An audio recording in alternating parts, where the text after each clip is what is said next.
Welcome to Camnet TV Main News. I am Precious Mzeya Sakaleji. The headlines.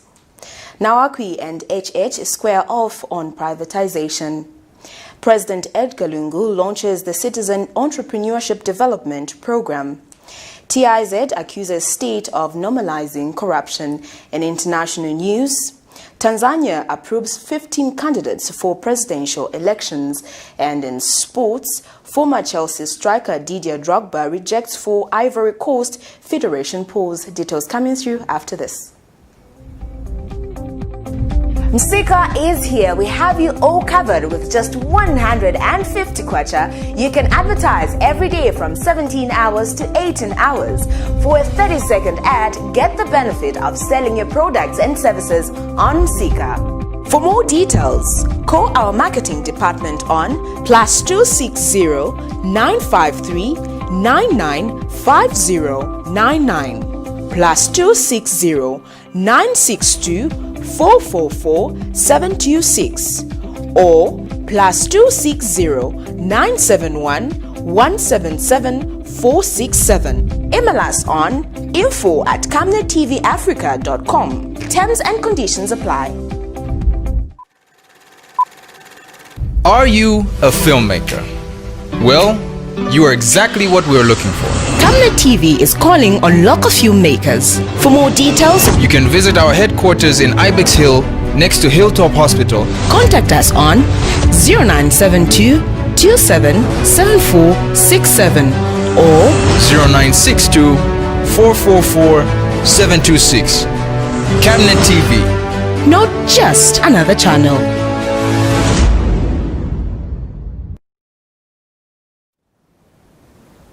You're watching Camnet TV's main news, and now the news in detail.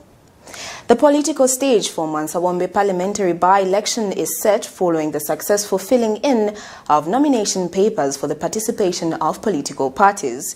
Among the parties that are participating in the by-election slated for the 17th of September 2020 include the ruling Patriotic Front PF, the opposition United Party for National Development UPND, Leadership Movement UPPZ, and National Restoration Party NAREB.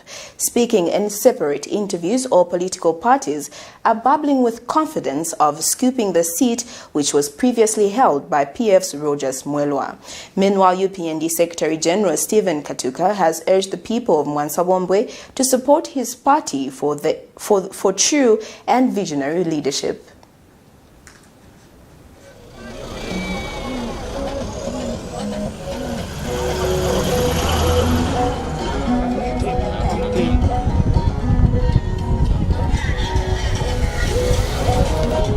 Turn it on. Just positive. Yes, as a leadership movement, we are participating in these by-elections in the Mansawombe constituency. We have our candidate. His name is Jackson Mwanza. Okay, now our uniform looks like military regalia.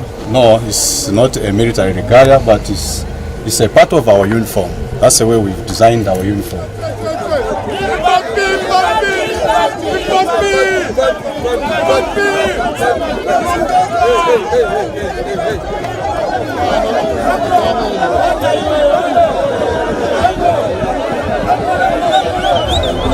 There isn't really much which I can promise the people, but my thing is to continue on where the left honorable left.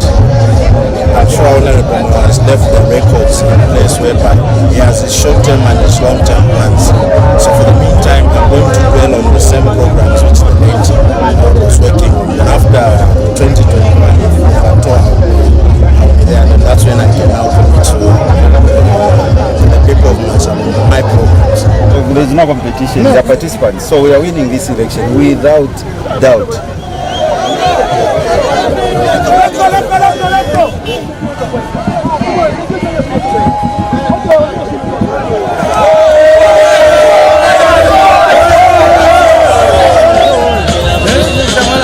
We have our candidate in the name of Sande Maluba, who we adopted out of a list of so many, and that's the candidate we are escorting now.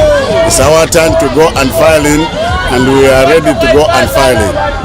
We have a working alliance with NDC, and NDC have said they are not fielding a candidate, they will support our candidate, and that is the position of the parties. We believe that together we can make it, divided we can't. Saying the nominations today, I appeal to the people of Mansabombo to vote wisely for the right of candidate who, through the party, the PND, will help bring about development and fight hunger and starvation.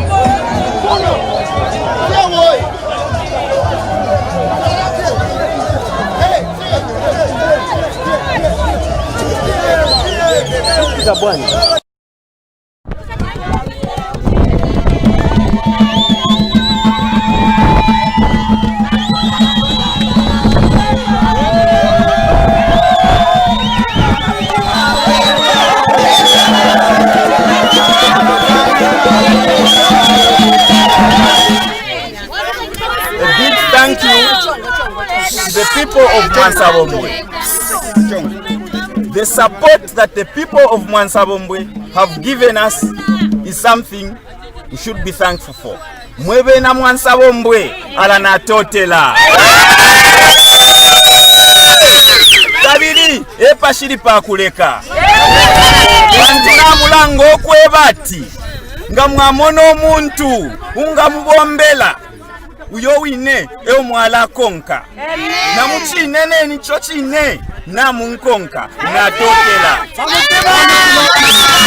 And I want to assure you that Elio Mukantuma ku parliament, I will not let you down. Kachitafyonse finju bakweba tukatemwe na Mwansabombwe wena kwena mukamonamo kufuntuka nemikalire y'abantu natotela mwe bantu tuombele tapamo.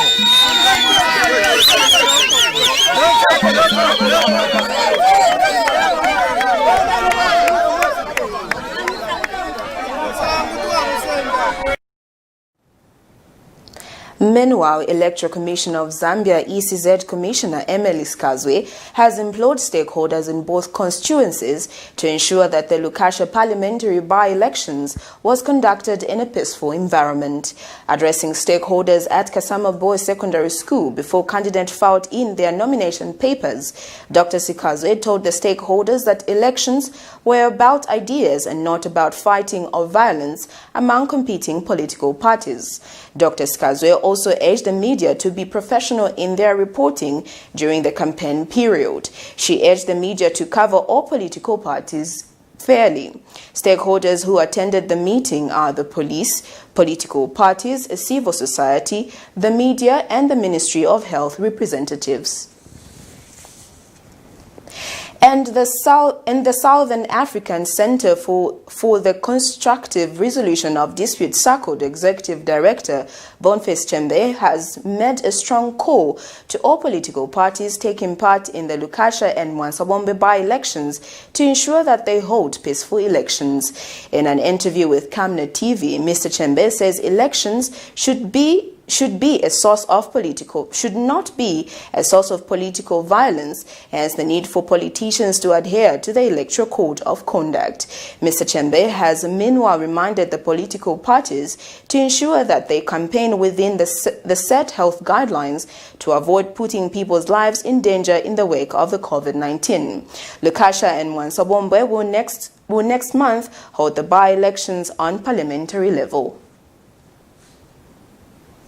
From a SACCOD point of view, we expect all political contenders to ensure that they follow the Electoral Code of Conduct and other electoral laws that are in place in this country and desist as much as possible from engaging in any acts of violent communication or acts of political violence which may jeopardize the holding of peaceful elections, by-elections, both at parliamentary as well as local government levels. So it is important that the people in the various localities are spoken to by political parties in terms of their manifestos and exactly what it is that they're going to do for those people, give adequate information in the deceased from using political violence or violent communication as a tool or method to winning elections. And one way to ensure that this is done, of course, is to ensure that our electoral laws are followed to the letter. Well, I mean, it's always important to network with like-minded partners such as the mass media, Camnet, among others. When we speak, it is expected that our stakeholders in the political realm or political society would be able to hear the messages that we send across. So we may not have directly sat down and spoken to them, but through you, indirectly, we are speaking to them on the need for them to desist from engaging in any acts of political violence. So media advocacy plays a very critical role in as far as ensuring that political parties are assisted in conducting themselves in the right manner where issues of political violence are concerned. Okay. Perfect. In other news, Civil Society Constitution Agenda CISCA chairperson Bishop John Mambo has admitted to allegations of him distributing UPND Chitenge materials to the people of Nyimba district in Eastern Province, but has denied being a member of the party. Bishop Mambo explains that his involvement with the UPND party regalia was under the request of the party to help them with distributions. But the ruling Patriotic Front PF, through its media director Sande Chanda, has urged Bishop Mambo to step down from his position in account of his open support of the UPND. Mr. Chanda says Bishop Mambo cannot continue deceiving people that he is in governance activism, and yet he is a sworn-in UPND cadre. More in the following report. A few days ago, Bishop John Mambo was spotted in Nyimba posing in a United Party for National Development UPND regalia while flashing the party's symbols. This has not sat well by the Patriotic Front and the Youth Governance and Politics, a group of Constitution Amendment Bill No. 10 advocates. In a statement released by Sande Chanda this morning, he accused Bishop Mambo of belonging to the opposition UPND and actively campaigning for the party while masquerading as a civil society activist named CISCA, contrary to its purpose of existence. While the Youth Governance and Politics leader, Prince Ndoi, says he was not surprised that CISCA and Bishop John Mambo did belong to the opposition UPND. Prince Ndoi says the language and behavior that has been portrayed by the bishop was synonymous to that of the UPND. Recent news about Bishop Mambo has brought to the fore the fact that many people have continued to say that CISCA has continued to be a satellite, an offshoot of the United Party for National Development. And this revelation is clear insofar as what we have seen Bishop Mambo wearing regalia and playing antics of partisan politics. In response, Bishop John Mambo says he resigned from the NGO early this year and that it is yet to make that announcement. Bishop Mambo, who did not disclose whether he had joined the UPND or not, says he believes in democracy. It serves as ambassador of God. I belong to all political parties and my voice is secret. If tomorrow you bring me materials from PF to go and distribute, women's are waiting for them where I'm coming from. I'll put them the same. You see me again in the camera. I'm still looking for some. That's why I've got a van so that I can carry them to go and distribute. The bishop further advised all Zambians and all political players to choose leaders wisely and not fall for their materials being distributed during campaigns. Psychology that when you get the Chitenge, you vote for them. That must it must go. We have to fight. Why should the Chitenge makes you to become? I can be in your church, but not being your member. But singing with you, we serve one God. In this country, we want one party to emerge to redeem us. Reporting for Camnet Television in Lusaka, Zambia, Namwinga Mwinga.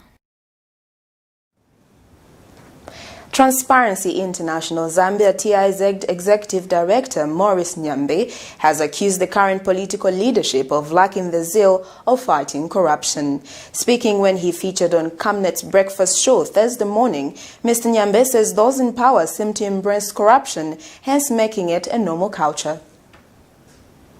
The acquit of Health Minister Dr. Chitaluchi on 4 charges of corruption by the Zambian Courts of Law has continued to stir debate among the general citizenry. As for the Transparency International Zambia, the continued acquittals and knowledge involving high-profile persons is eroding public confidence in institutions such as the Anti-Corruption Commission ACC, as explained by TIZ Executive Director Maurice Nyambe. What this has done also is that it has eroded, the public trust that people have or had in the ACC. And trust is a very difficult commodity to regain once you lose it.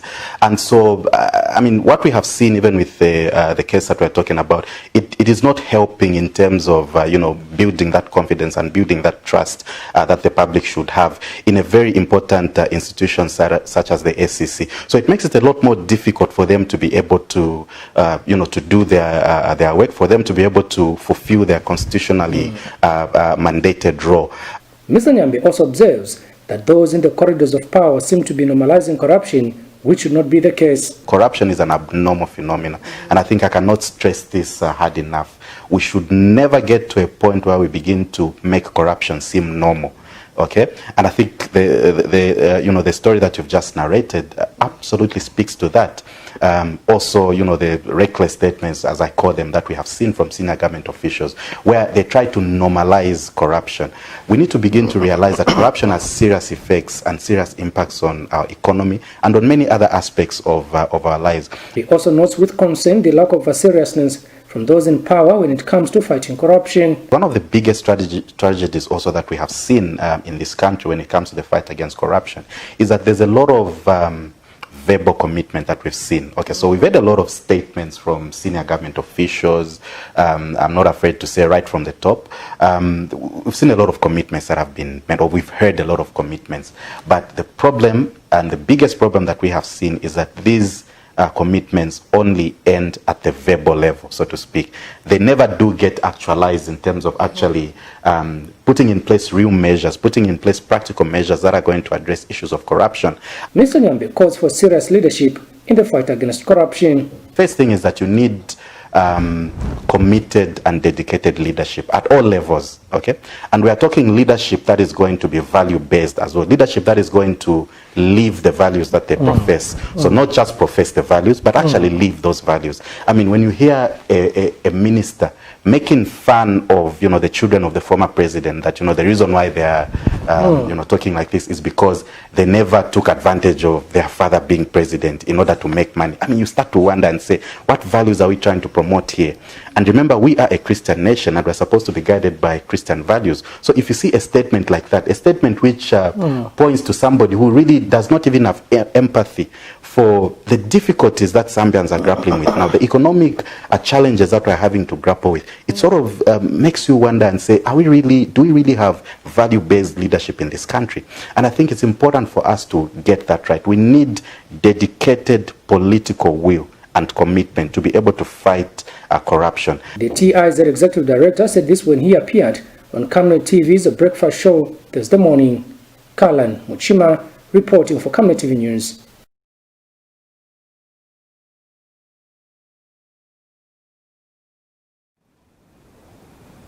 Former Minister of Finance and current President of the Opposition Forum for Democracy and Development FDD, Edith Nawakwi, has accused United Party for National Development UPND leader Hakainde Hichilema of stealing from the country during the privatization of national assets during the MMD government.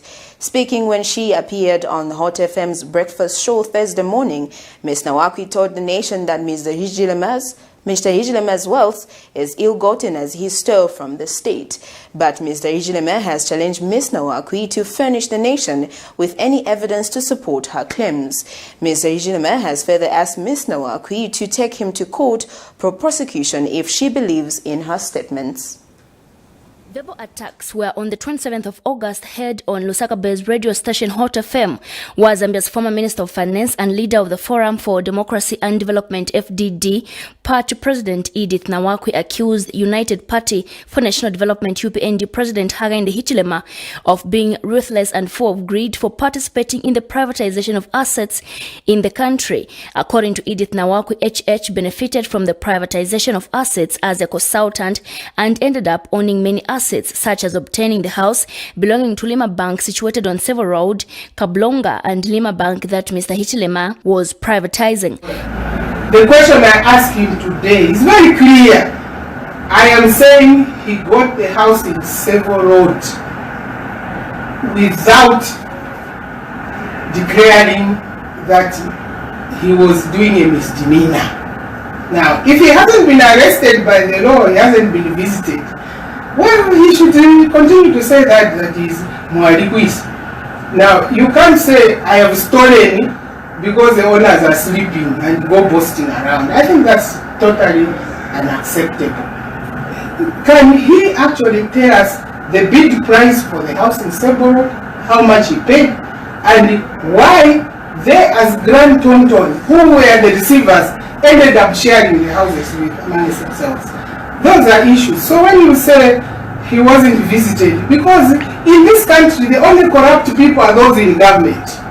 Those who are outside looting, using government means, I never followed. Ms. Nawakwi went ahead and disclosed the sale of Mos Otunya Intercontinental Hotel at $6 million United States dollars, a hotel estimated to be valued at more than $26 million US dollars at the time. In his defense, the UPND president challenged Nawakwi to open up a case against him and see to it that he is arrested if she believes he is guilty.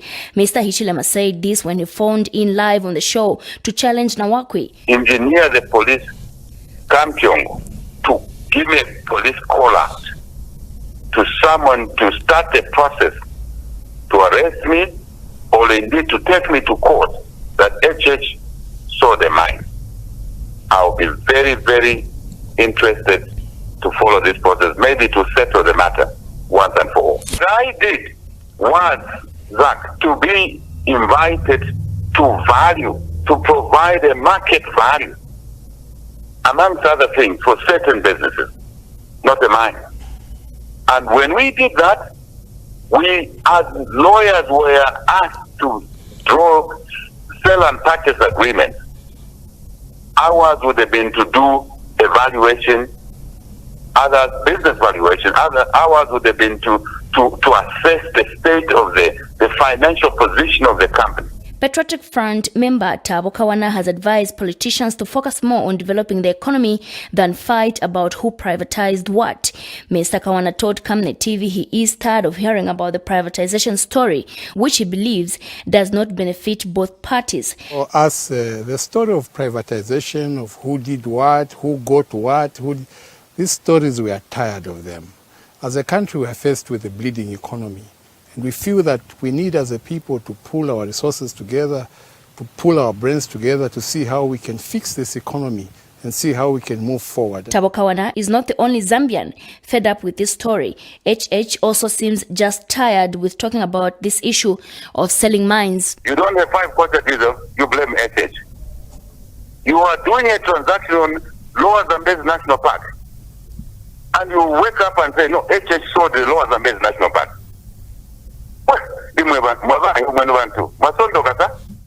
Constance Mwemba reporting for Camnet TV News, Lusaka.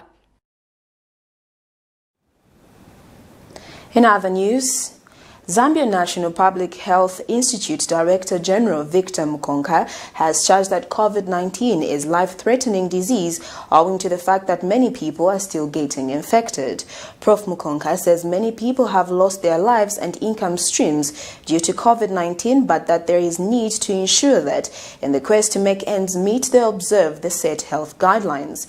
Prof. Mukonka was speaking at the flagging off ceremony of 30,000 face masks, 1,000 food hampers for distribution to 5 Lusaka communities by Jesuit priests. Meanwhile, Father Leonard Chiti, who says COVID-19 has affected people's income, hence the decision to help with assorted food hampers. Due to reduced economic activities in the country, many families are unable to carry out their usual daily economic activities that have been a source of income for survival. Further, the advent of COVID-19, many workers have either lost their jobs or making it difficult for them to feed their families. In this regard, the Jesuit fathers in Zambia and Malawi have embarked on a COVID-19 response to help families around with food hampers. In Lusaka and surrounding areas, 2,000 families have so far received the food. Speaking at the second phase of the food hamper distribution in 30,000 masks, Father Leonard Chiti says this is part of their missionary work to ensure that people are safe not only spiritually but physically as well. We are taking these commandments seriously, Hence our decisions to contribute in a modest way towards alleviating the suffering of our brothers and sisters. As you've already heard, we have been working with frontline workers who are attending to those who test positive to COVID in some of our health institutions here in Lusaka. We've also been moving into communities such as Ngombe, Matero, Charleston, Kalingalinga now, as you hear, to do what we can to support our brothers and sisters by donating foodstuffs. And now from now on, we'll also contribute some personal protective equipment, notably masks, to help contain the spread of this pandemic. It all comes from our commitment towards evangelizing people, both through the word and also through concrete actions. And speaking at the same event, Zambia National Public Health Institute Director General Professor Victor Mukonga says government is aware of the challenges that have come with the restrictions of COVID-19 health guidelines. He is hopeful that the 30,000 masks and food items will help the recipients in the challenging times. Zambian, and further, we remain truly grateful. The help, I know we don't talk much, but we see it. You have been supporting the team in the forefront. Much as we all sleep, remember there are people who are working in the night, dedicated. It goes beyond call to duty. They take personal sacrifice. In the process, in this response, I've had over 380 health workers getting the infection. They say discharge their work. There are a number we have lost in the fight, including doctors who have died. So the help you bring makes a big difference, and the morale booster. The food you have been helping us to feed our colleagues who are in the forefront makes a big difference. Also, the help we are providing to the vulnerable groups in our society makes a big difference, because this disease is not just a physical disease. It destabilizes our way of living. Even the way they earn their income is totally disturbed, because we had to close and restrict certain things. Obviously, people can go into starvation. Sharon Kalimbola, Camnet News, Lusaka. You're watching Camnet TV main news. For now, we take our first set of commercials. We'll be back with more news after this. Stay tuned.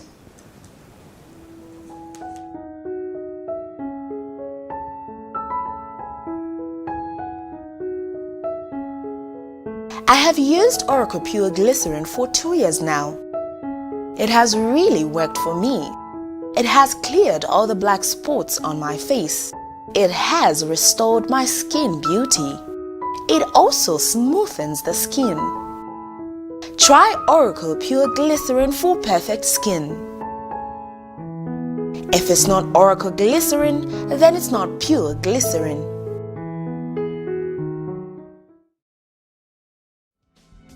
Stay home, stay safe. Times have changed. With the advent of the coronavirus, Lusaka Water Supply and Sanitation Company would like to advise its esteemed customers to avoid visiting crowded places. You don't have to move to pay your water bill. You can do it in the convenience of your home. You can pay your water bills through Zanaco Zapit, Stanbic Bank, Standard Chartered Bank, and FNB. You can also use Airtel, MTN, and Zamtel Kwacha mobile money transfer services. For any inquiries to report a fault, please contact our customer service on +260 211 251 571, +260 975 618 618, and toll-free line 5957, Zamtel only. You can also simply email customerservice@lwsc.com. This public announcement is brought to you by the Lusaka Water Supply and Sanitation Company. Water is life. Sanitation is health. Welcome back. We'll continue with the rest of the main news. The Patriots for Economic Progress (PEP) says while it does not support the actions by suspended Eastern Province Patriotic Front PF Youth Chairman Emmanuel Banda, who recently led other PF cadres in beating police officers at Lusaka Central Police Station and later fleeing the country from justice, the party also does not support a decision by the police to detain him for days without giving him bond. Party President Sean Tembo says this is violating the suspect's right and has since advocated that he be given bond. Emmanuel J. Banda was arrested in Eastern Province for staging an unlawful procession against provisions of the Public Order Act. Patriots for Economic Progress, we are very disappointed with the conduct of the Zambia Police Service in the matter in which they are detaining the suspended Eastern Province Youth Chairperson, Mr. Emmanuel J. Banda. Mr. Banda has been detained for more than a week now, and he has not been extended any police bond, and at the same time he has not been taken before a court of law so that he can have an opportunity to apply for bail. We believe that every citizen of this republic deserves fair treatment by law enforcement officers, and the conduct by the police actually amounts to extrajudicial punishment, which has no place in a society such as ours. We therefore call upon the Inspector General of Police to immediately grant Mr. Emmanuel Banda police bond or take him before court so that he can be able to apply for bail. We believe that Gestapo tactics, such as the ones that the Zambia Police Service is exhibiting in this matter, have no place in a constitutional democracy such as ours. Government has charged that professional conduct and ethics is key in the dispensation of justice by legal practitioners. Ministry of Justice Permanent Secretary for Administration Tandiwe Daka Oteng says facilitating justice and the dispensation of the law in general requires concerted effort. The PS says this can only be actualized with strong institutional systems such as courts, well-trained lawyers and statutory bodies. Mrs. Oteng says above all, lawyers must be above board to ensure that the rule of law is preserved. She has since urged all training institutions to ensure that their students graduate with full knowledge of the law for it to be correctly dispensed. The PS was speaking during the inaugural ceremony of the Lennox Wilson School of Law at Lutbram University on Thursday.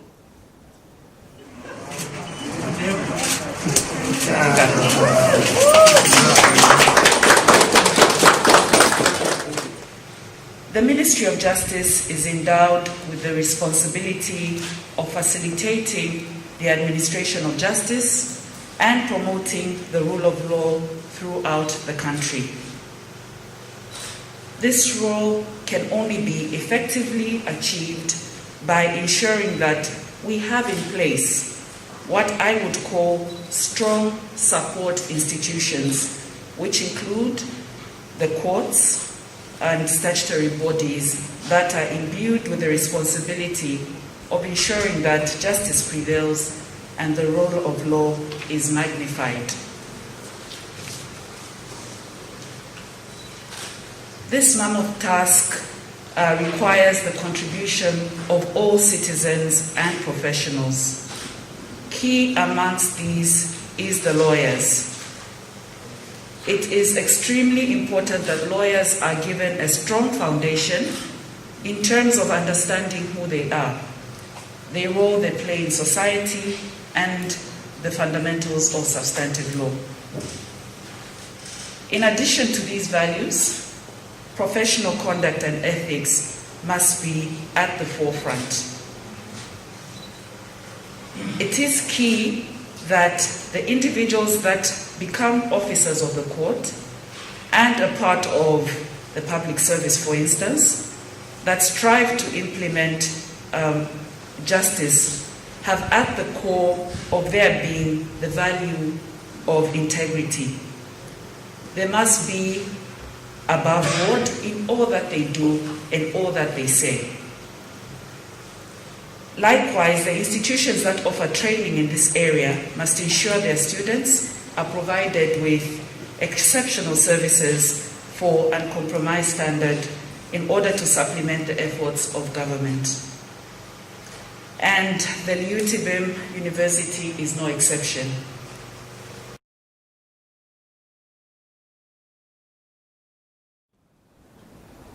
In other news, the Mulungushi water treatment plant in Kawe has been restored and water supply has been normalized in all areas that receive water from the plant. Lukanga Water Public Relations Manager Siwa Mwene explains that on the 24th of August 2020, the water utility company experienced a major breakdown at the surface water treatment plant, resulting into a dire water stress for the residents of Kawe. According to the statement, this saw a reduction of water supply from 20-hour supply as guaranteed by the company to 6 hours of daily water supply. The water utility company has therefore indicated that it is working round the clock with major stakeholders such as the Ministry of Water Development, Sanitation and Environmental Protection to ensure that they recapitalize the plant and increase the reliability of the water supply system in Kawe. On Monday, 24th of August 2020, the Lukanga Water Supply and Sanitation Company experienced a major failure at the main treatment plant, which is called the Mulungushi Water Treatment Plant here in Kawe. This resulted into a dire water stress for especially the residents of Kawe, and as such we lost supply whereby we could only supply up to 5 or 6 hours a day out of the expected 20 hours of water supply as guaranteed by ourselves. Due to this fact, Lukanga Water and Sewage Company moved into action to try and restore supply through repair of the main pump which failed at the water treatment plant. I am happy to inform the general public and in particular the people of Kawe that restoration happened on Thursday 27th and we are now back to normal supply as it were.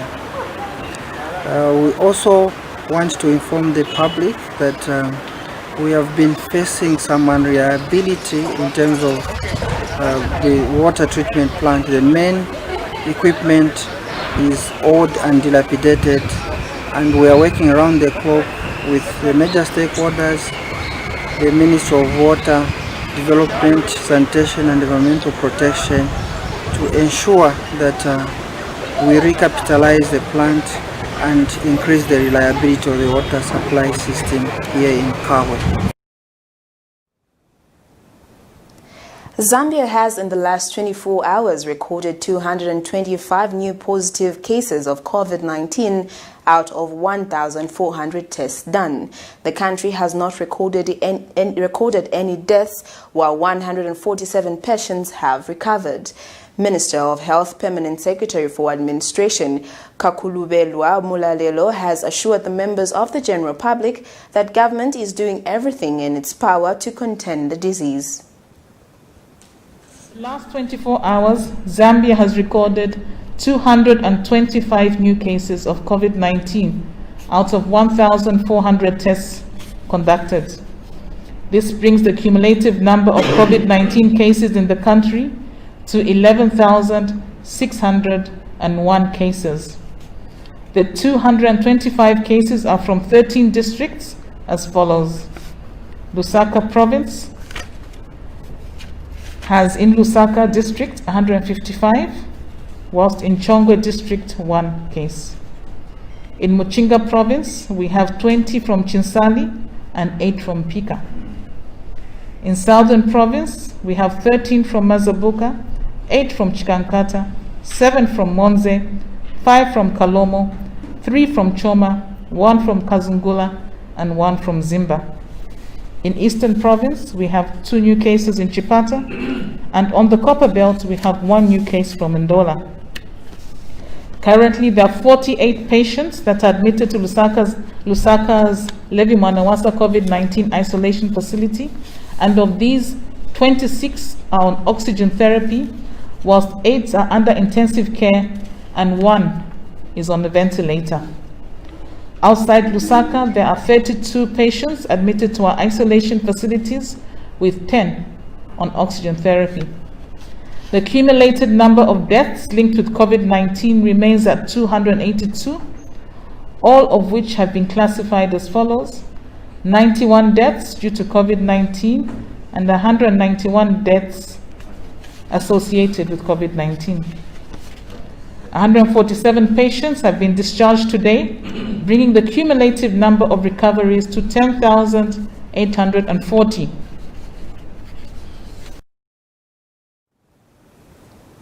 Meanwhile, President Edgar Lungu has called for improved local production of goods during the COVID-19 period.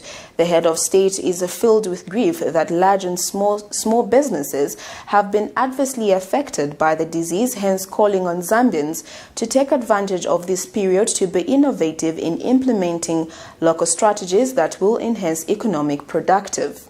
He says the virus has presented an opportunity for local production and manufacturing to ensure local markets are fully supplied with goods due to the closing of borders.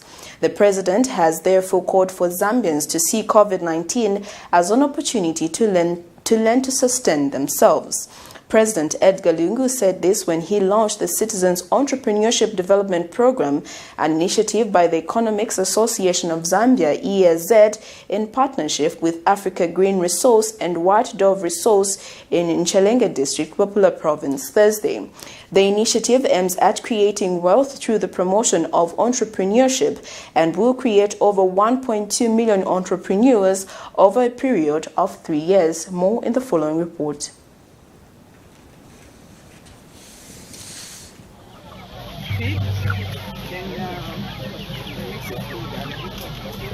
This animal by providing a market to farmers to we buy from them goods, then we redistribute. Now the reason we are giving one to settle and we can plant everywhere. And the beneficiaries of this are the same people that are growing vegetables. COVID-19 has presented an opportunity for local production and manufacturing to ensure local markets and demand a service at a time when border restrictions do not allow for normal importation to flow into the country. Arising from this, I directed the Ministers of Commerce, Trade and Industry and Finance to devise and actualize strategies that will require local trade stores to be serviced by local producers for agricultural products, thereby building capacity within the Republic of Zambia. Ladies and gentlemen, today I officially flagged off the Citizen Entrepreneur Development Program, an initiative that brainchild was celebrated think tank, the Economics Association of Zambia, in conjunction with Africa Green Resources and other stakeholders. This year, I was geared for another national economic summit themed Sustainable Development Goals, 10 years to 2030. Where are we as Africa? But due to COVID-19, the event was disrupted into the Citizen Entrepreneur Development Program initiative at grassroots level. So Lingala Nakwe watotela kuli wakateka bakufuma kusaka waisa kubona ko ifofewe na Nchelenge. Ngera na fewe na Nchelenge mwandu wakwe bati abantu bakuno na batokelera bwino sana. Nefe tuletele kuno abantu bakokola kuno kulwakula. Tulefo kutotela kuli wa provincial administration bakulwakula kwebati baikokelera bwino nokuwa kwako kwebati fye tupangire kuno fitike. The National Action for Quality Education in Zambia, NACAES, has discouraged examination malpractice among pupils.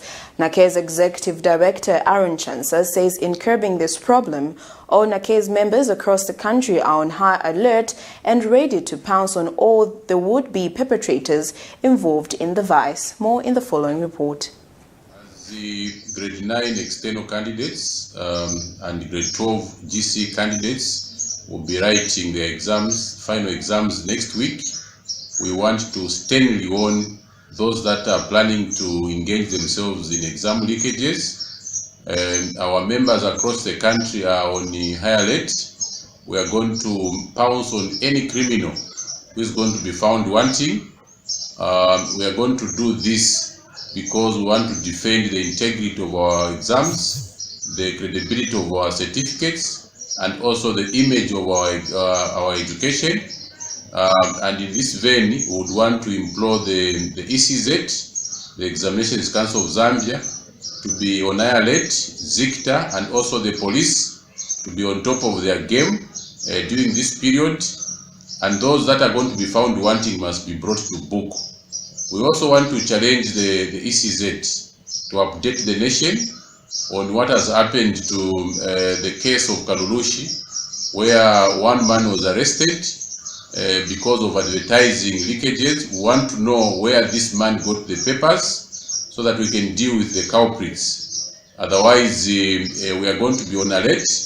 We also want to also invite the public, especially the church, to join this crusade so that we can together defend the monumental achievement for 2019, a year without exam leakages. We want to continue on this path because it's very, very, very progressive, and all Zambians of goodwill must join our fight against exam leakages.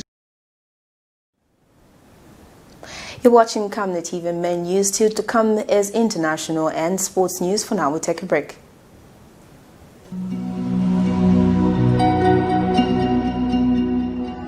To create a positive difference in people's lives, one must first understand the way people live.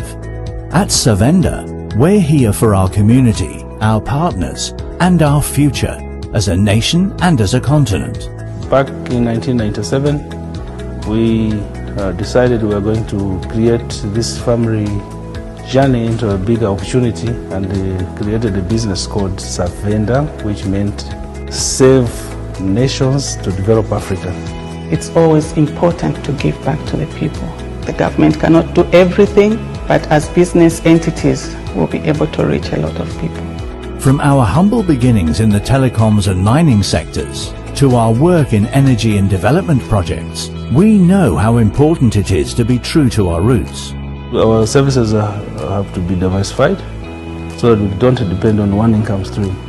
Back in the village, I was growing up hunting and doing everything that a village boy would like to do.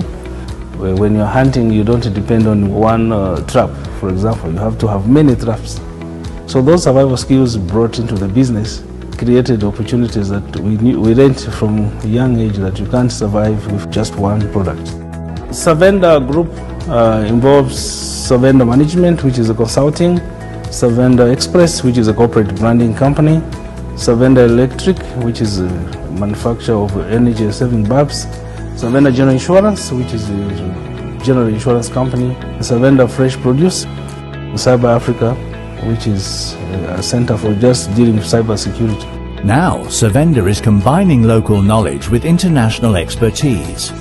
It's time to be a part of Zambia's rising success and Africa's exciting future. We are a gateway into Africa, and now we are praying with global companies who are coming to Zambia for opportunities and to look for companies that are homegrown, and we are proud to be one of those.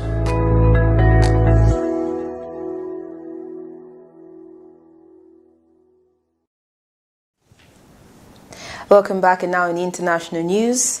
Tanzania President John Magufuli will face 14 challengers in elections scheduled for this October. The Elections Board announced, with analysts saying a divided opposition is likely to ensure he wins a second term. His main challengers are likely to be Tundu Lissu, who returned to Tanzania last month after spending nearly 3 years in Belgium for treatment after he was shot during an assassination attempt, and ex-Foreign Minister Bernard Membe, who was expelled from the governing Chama cha Mapinduzi party in February. The presidential and parliamentary elections are scheduled for October 28th. Opposition parties are heading to the polls without a coalition or alliance that helped them gain more votes in the last elections. Richard Mbunda, a political science lecturer at the University of Dar es Salaam, says the lack of trust between parties and their need to use elections as public relations events is a reason there is no alliance. China has fired 2 missiles, including the dubbed an aircraft carrier killer, into the South China Sea, according to a news report, in a pointed warning to the United States as tension in the dispute sea lane rise to new levels. The South China Morning Post reported on Thursday that Beijing fired one intermediate-range ballistic missile, DF-26B, from Qinghai province and another medium-range ballistic missile, DF-21D, from Xinjiang province on Wednesday in response to U.S. aerial activities in a no-fly zone. In response, Mark Esper, the U.S. defense chief, said China has repeatedly fallen short of promises to abide by international laws, noting China seems to be flexing its muscles the most in Southeast Asia.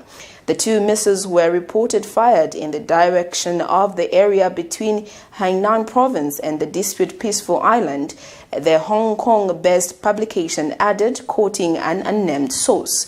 According to the newspaper, a U.S. U-2 spy plane had reportedly entered a Chinese designated no-fly zone on Tuesday without permission during a live-fire NOVA drill conducted by China in the Bohai Sea of its north coast. And now we get into our sports news.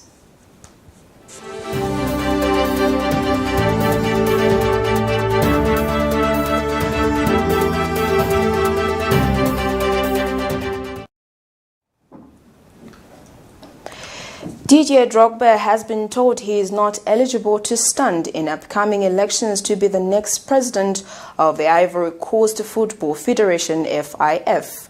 Drogba, along with 3 others, submitted their papers to stand in the polls earlier this month. The FIF's Electoral Commission ruled that the former Chelsea striker did not fulfill its long list of eligibility criteria. Among the reasons his bid was rejected was that 2 of the names had submitted and his sponsors were ruled not to have the necessary authority to do so. Officials from the Ivorian Club African Support and body representing referees AMAF-SCI had also backed the federation's current first vice president, Sori Diabet. Different officials from the same organization had also signed Drogba's papers, with the FIF's commission ruling they were not authorized to do so. The rejection will come as a bitter blow to football fans in Ivory Coast, thousands of whom had come out to support him earlier this month when he submitted his bid to stand. Well, that news item brings us to the end of Camnet TV main news, but before we go, a recap of the headlines. Nawakwi and HH square off on privatization. President Edgar Lungu launches the Citizens Entrepreneur Development Program. TIZ accuses state of normalizing corruption. And in international news, Tanzania approves 15 candidates for presidential elections. And in sports, former Chelsea striker Didier Drogba rejects 4 Ivory Coast Federation polls. And our Camnet word verse of the day is coming from the book of Romans 8, verse 18, and it reads, "The sufferings of this present time are not worth comparing with the glory that is to be revealed to us." Thank you for watching. I am Precious Mzea Sakaleji. Camnet TV, not just another channel.